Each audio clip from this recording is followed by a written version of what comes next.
And what do you get in the... Well, there is certain percentage of discount, well, different for each pre-order package. Well, it's nice to have discount, and there is a special tank for each of those pre-orders packages, and you will never ever get this tank in the future. So only pre-orders, those. I guess, guys, you already heard what I wanted to talk about. And when you are gaming, or Victor Kisili, I think his name is called, used to say some years ago that, well, if you pre-order a tank like the M6A2E1, the Berge Panther, like the Panzerkampfwagen 5.4, or the A32, I think it was, you won't be able to get them again. And oh well, what did we have here today? For $50 you are allowed to get the M6A2E1 once again, after it being sold on, well, the 1st of April. But yeah, apparently on the 1st of April they said they're not going to sell it again, but oh well, we all know how sometimes greedy wargaming is. But here we are. I already had a tank because of the 1st April, and well, now we are at a quick review, having a quick look at the tank and if it is worth it to buy it for, well, now even $20 less than it used to be on the 1st April. So, I want to first start with the armor. As you can see, it's quite a strong frontal armor, and this is also one of the biggest pluses of this tank. You have a 191 homogeneous upper front plate, and I think this tank is perfectly if you know how to play the Liberté, or if you want to play the new French tier 9 and tier 10 tanks, because the tier 8 tank is simply not good. But yeah, if you go hold down perfectly and hide your lower plate, but let's be honest, your lower plate is already quite strong, 230 effective armor, and upwards it goes up to 290, 250.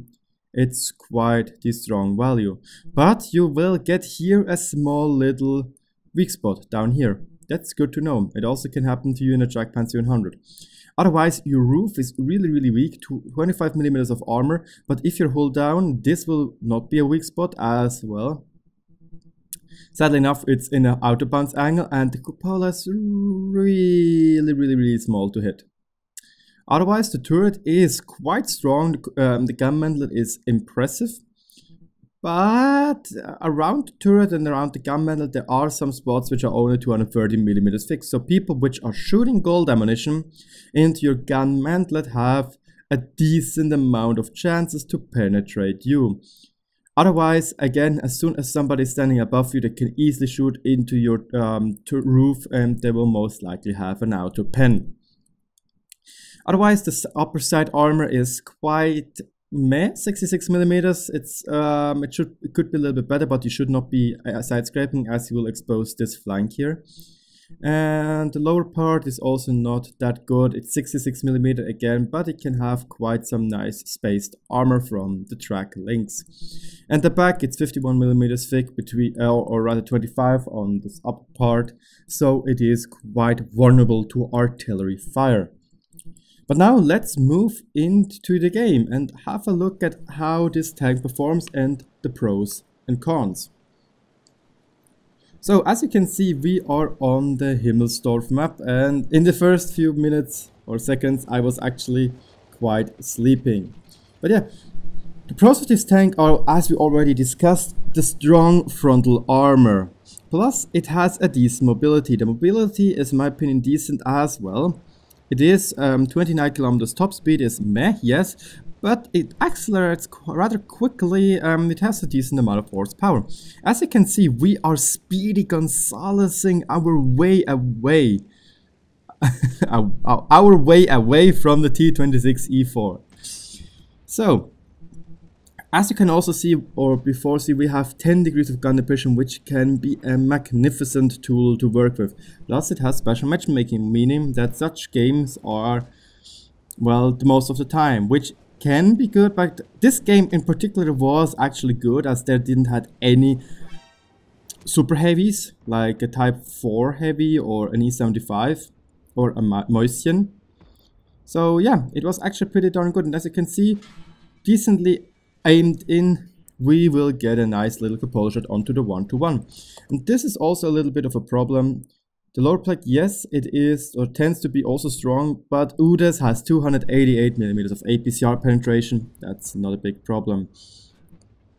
So here I try to get some focus onto the Udes or on the 1-to-1. I want to focus the Udes at the moment because he is the worst enemy for me right now. So yeah, that's also something you should probably look after or look out for, that if there are tanks which can deal a lot of damage to you or have the ability to penetrate you, please focus them first. Again, we get penetrated into the cupola now, as it is not hard to hit for the mighty M6A2E1 Revalorisé. Otherwise, it is, in quotation marks, a rare vehicle. Well, I guess it used to be rare, now it is not as rare anymore.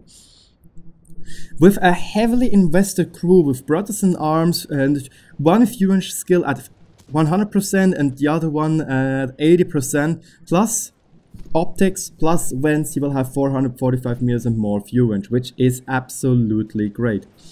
And you might ask yourself, but Rating, why didn't you just kill the charioteer and then went for the T-44? I just did a little bit of damage maximization. I rammed the charioteer because I'm knowing we have an AML2 and a T-34 behind us, meaning the charioteer will die either way. So I said, you know what, I'm going to ram him, get some additional damage, and then do a shot on the T-44 to maximize my damage output. And well, it worked out, 210mm ram damage and another 300 damage onto the T-44.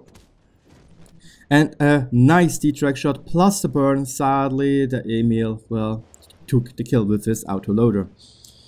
Lastly, frontally, it has only two real smaller weak spots, which is in the end this part here, if it's in the right angle, and obviously the cupola. Otherwise, it is immensely strong. To the cons, it has, as we already talked about, a bad side armor.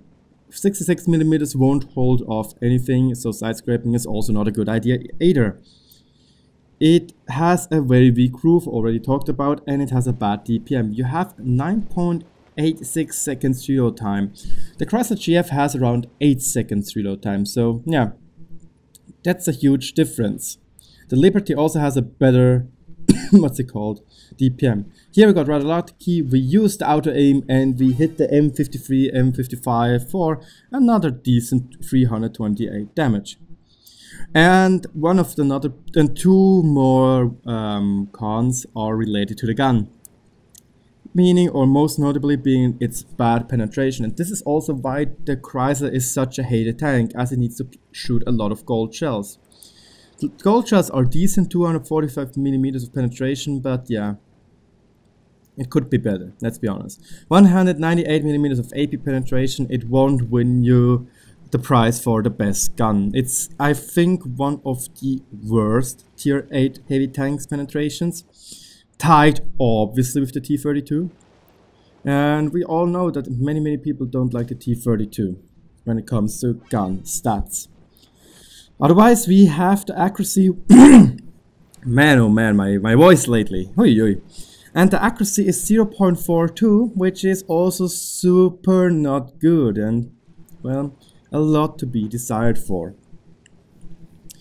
Well then, let's see what we can still do in that game. We had a 2800 damage. We sadly only blocked 780 shot damage, but we did also 500 spotting in quotation mark damage, because it was D-track damage onto the IS-3 and onto another guy. I don't remember now though. And here I was not sure. I want to peek around the object 704. I don't want to get shot at, as I am a one-shot for him. But he decides to say, nah man, I'm not going for you. And again, I'm trying, okay, probably the Badger 12T is coming. Nope, never mind. The Badger is going for our Super Pershing. I couldn't save him. My DPM was not good enough, but the Badger Tillium decides to show me his side. And well, here we are. 3412 damage. Pretty darn good game, I would say. Now, well, now comes the big hide and seek with the Badger Tillion 12 ton. I thought that he was maybe hiding inside of here, and well, I was wrong. So now I was thinking, well, probably he went up on the hill as he's a fast vehicle, so let's see if we can follow him onto the hill and hope that he is still camping on the hill and is trying to probably assassinate us. But he won't be able to as long as he's not burning us. But we have an automatic fire extinguisher, so we should be fine. But as we are now driving around, you can again see that the top speed or the HP to turn ratio is actually decent, and you get around pretty darn quickly. But now, yeah, conclusion. Is the tank worth it? Honestly, $50 for this tank is decent. Why is it decent? Because, well, yes, it has special matchmaking, and yes, it can get screwed over by different vehicles like the Type 4 Heavy. And you will often be in tier 9 games as you have special matchmaking. But on the other hand, when you are top tier and you can pummel down those tier 7 vehicles or even other tier 8 vehicles as they don't know where to shoot you at, even with gold they will sometimes bounce, it just feels awesome, and it also just feels a little bit mean. As you can see, I also got the first mark on it, so I played a decent amount. And yeah, especially now for $50 I think it is. It's a good bundle, or 50 euros I think it is. It's a good bundle, it's a good tank. And it's a little bit bad for the people which, well, brought it in the beta or a pre-order package. Yeah, I'm also part of those guys which brought it after this pre-order packages. So I'm not the best guy, let's be honest there. Yeah, it is a fun tank, it's not too bad, but I guess there are also better heavies around, like the Lova is indeed a better heavy tank. Yes, you get into your 10 battles, but the armor and the gun just simply feels better. Yeah, 3412 damage, 90% hit accuracy, 498 detract damage. We did almost the highest amount of damage. E50 did 100 damage more, or to be exact, 121 damage more. And yeah, 11 shots, 10 hits, 10 penetrations. We didn't need to fire a single gold shell, and we gained 100,100 experience without any New Year's bonus. So yeah guys, it's a heavy investment, and well, you need to say for yourself. I personally can say that it's a decent tank, and it's also fun to play, but it's, again, you need to be prepared to either shoot a lot of gold or to get pummeled down by enemy tier 9 vehicles like an E75, like a Type 4 Heavy, like a T54, like TDs on tier 9. It has to have enough penetration to screw you over, especially T54 if you're shooting heat. Again guys, thank you so much for watching. Let me know in the comment section what you think about the M6A2E1 Mutant, and I'll talk to you all later.